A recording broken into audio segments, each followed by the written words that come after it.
৮ দিন পর পানি নামায় বানভাসী মানুষের মধ্যে স্বস্তি ফিরলেও কমেনি ভোগান্তি। স্থানীয়দের অভিযোগ, টেকসই বাঁধ নির্মাণ না হওয়ায় বারবার ভোগান্তিতে পড়তে হচ্ছে তাদের। জেলা প্রশাসন বলছে, ফেনীতে এবারের বন্যায় ১৪৬ কোটি ৪৩ লাখ টাকার ক্ষতি হয়েছে।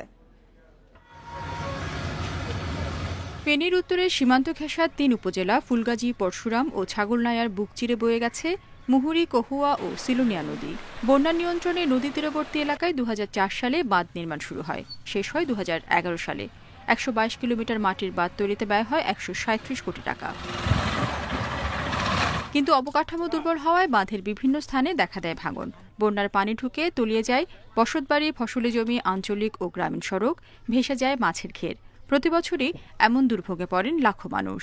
জিনিসপত্র কিনি, ঘরদুয়ার করি, আবার এগুলা ১ বছর পর আমাদেরকে ভাঙতে হয়, আবার এগুলো আমাদেরকে সংস্কার করতে হয়। জ্বালা, পশকেতি, মুরগি, গরুর খামার, এটা আমাদেরকে তলিয়ে নিয়ে গেছে এই বাঁধের কারণে। বাঁধ নির্মাণ কাজে ঠিকাদার ও পানি উন্নয়ন বোর্ডের কিছু কর্মকর্তার বিরুদ্ধে অনিয়মের অভিযোগ স্থানীয়দের।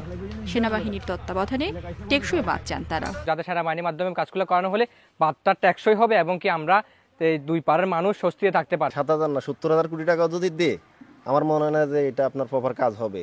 এটা সিন্ডিকেটে পানি উন্নয়ন বোর্ড আর ঠিকাদাররা এরা মোটামুটি এরা বাগবাড়া করে খাই ফেলবে। বাঁধ নির্মাণে দেরি হওয়ায় সাধারণ মানুষের মধ্যে ক্ষোভ তৈরি হচ্ছে স্বীকার করে দ্রুত কাজ করার কথা জানিয়েছে পানি উন্নয়ন বোর্ড। বড় প্রকল্প বাস্তবায়ন করে এখানকার মানুষকে বন্যার থেকে মুক্তি না দিতে পারছি, ততক্ষণ তো আমাদের প্রতি জনগণের একটা সংক্ষুব্ধ তারা থাকবে আর কি। আমাদের কারোর কোনো ব্যক্তিগত দায় নাই, আমরা সবাই সরকারের পক্ষ হয়ে কাজ করছি মানুষকে সেবা দেওয়ার জন্য। এবারের বন্যায় প্লাবিত হয় ১৩৭টি গ্রাম, পানিবন্দী হয়ে পড়েন ১.৫ লাখ মানুষ।